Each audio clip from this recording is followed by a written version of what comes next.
여러분 안녕하십니까? 경북 동해안 지역은 오늘 경주에만 폭염주의보가 내려졌고 동풍의 영향으로 해안 지역은 폭염이 조금 누그러졌습니다. 오늘 낮 최고 기온은 경주 34, 영덕 32, 포항과 울진이 30도를 기록했고 내일은 아침 최저 22에서 25도, 낮 최고 29에서 34도로 오늘보다 1도 정도 낮겠습니다. 동해안 지역은 동풍의 영향으로 당분간 크게 덥지는 않겠습니다. 해상의 물결은 0.5에서 2.5m로 잔잔하겠습니다. 형산강 하구에서 잡은 제첩과 황어에서 기준치 이상의 수은이 잇따라 검출된 것과 관련해 시의회가 포항시에 안이한 대응을 질타했습니다. 이번 일을 계기로 형산강과 인접 해역을 포함하는 대규모 중금속 오염 조사를 해야 한다는 지적이 나왔습니다. 장성훈 기자입니다. 지난 6월 형산강 하구에서 잡은 제첩에서 기준치 이상의 수은이 검출된 이후 포항시가 한 달 이상 쉬쉬 하는 바람에 수은 제첩이 계속 유통된 건 명백한 잘못이라고 꼬집었습니다. 포항시의 그런 업 지도 관리에 대한 부분, 사전 예방이나 단속에 대한 부분 너무 부실한 게 드러난 것 같다고 먼저 지적하고 싶고요. 이후 같은 수역에서 잡은 제첩으로 한 재검사에서 기준치의 2배 가까운 수은이 나오고 황어에서까지 기준치를 넘는 수은이 검출된 것도 포항시의 안이한 현실 인식 탓이라고 비판했습니다. 2012년 환경부 조사에서 형산강의 물 생태계가 악화되고 있다고 경고했는데도 별다른 대책을 세우지 않았기 때문입니다. 그러한 조사 결과가 있음에도 불구하고 현재까지 아무런 그러한 수에 대한 생태계나 여러 가지 하천 관리가 너무 우리가 환경부나 중앙정부에 의존한 측면이 있다.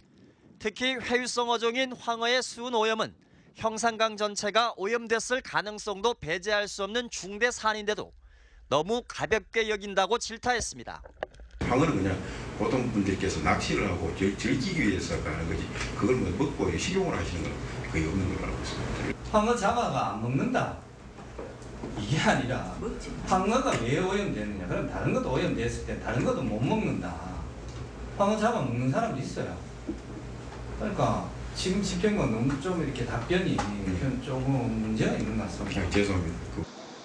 또 형산강만이 아니라 인접한 토양과 바다도 중금속에 오염된 정황들이 나타나고 있다며 종합적인 용역 조사가 필요한 시점이라고 입을 모았습니다.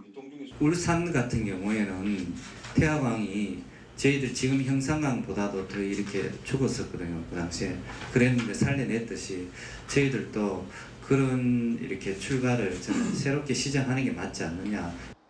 포항시는 형산강에서 잡은 바지락과 숭어, 전어를 비롯해 강태적물에 대한 중금속 검사 결과가 다음 주 초에 나오는 대로 전수조사에 나서고 포항과 경주 지역에 40여 개 중금속 배출업체는 특별 점검한다고 밝혔습니다. 또 강준설 사업과 함께 포항철강공단에 오염 저감 시설을 설치하는 한편 경상북도와 경주시와도 협의해 형산강 살리기에 힘을 모으기로 했습니다. MBC 뉴스 장성훈입니다. 폭염이 이어지면서 올여름 포항과 울진 지역 해수욕장의 피서객이 늘어난 것으로 나타났습니다. 포항시는 오는 일요일 폐장을 앞둔 6개 해수욕장의 피서객이 410만 명을 넘어 지난해보다 27만여 명이 늘었다고 밝혔습니다.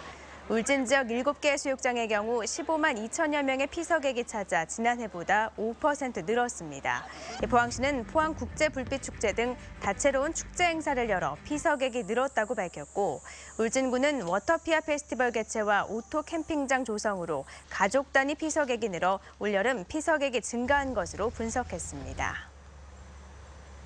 구 포항역에서 효자역까지 폐철도 부지가 도시숲으로 조성됩니다. 포항시는 오늘 지역 주민 등 500여 명이 참석한 가운데 기공식을 갖고 본격적인 도시숲 조성 사업에 들어갔습니다. 서산터널에서 지곡 건널목까지 4.3km 구간에 조성되는 도시숲에는 산책로와 자전거길, 광장, 수변 공간 등이 들어서며 오는 2018년 6월에 완공될 예정입니다. 경상북도 3분기 통합방위협의회가 오늘 경북도청에서 열렸습니다.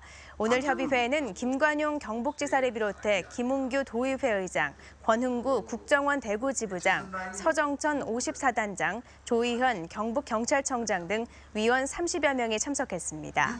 참석자들은 오는 22일부터 시작되는 을지연습의 효율적인 시행과 테러 방지법 발효에 따른 테러 대비 매뉴얼에 대해 토의하고 지역 방위 태세를 최종 점검했습니다. 15세 이하 축구 신동들이 참가하는 제11회 한국중등축구연맹 회장배 국제축구대회가 오는 24일부터 엿새간 영덕에서 열립니다.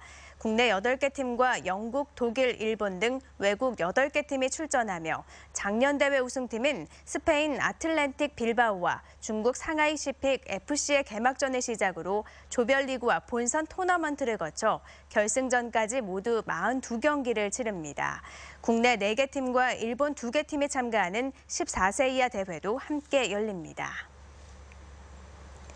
포항 북부경찰서는 어제 오전 11시쯤 구 포항역 앞 도로에서 훔친 차로 오토바이 운전자를 치고 도주한 혐의로 18살 서모군 등 3명을 검거했습니다. 이들은 검문 중인 경찰의 정지 명령을 무시한 채 난폭 위험 운전을 하며 달아나다 오토바이 운전자 61살 한모 씨를 져 부상을 입히고 달아난 혐의입니다. 폭염이 지속되면서 경북에서 4명이 온열 질환으로 숨지고 온열 질환자도 최근 5년 새 가장 많은 것으로 나타났습니다. 경상북도에 따르면 지난 17일 김천에서 밭일을 하던 70대 노인이 폭염으로 쓰러져 숨진 것을 비롯해 의성과 구미 등지에서 4명이 온열 질환으로 숨졌습니다. 올해 경북도 내 온열 질환자는 사망자 4명을 포함해 모두 128명으로 관련 통계를 파악한 2012년 이후 가장 많습니다. 대구본부 세관 자료에 따르면 올 들어 7월까지 대구 경북의 수출 금액은 251억 달러로 지난해보다 17.4% 감소했습니다.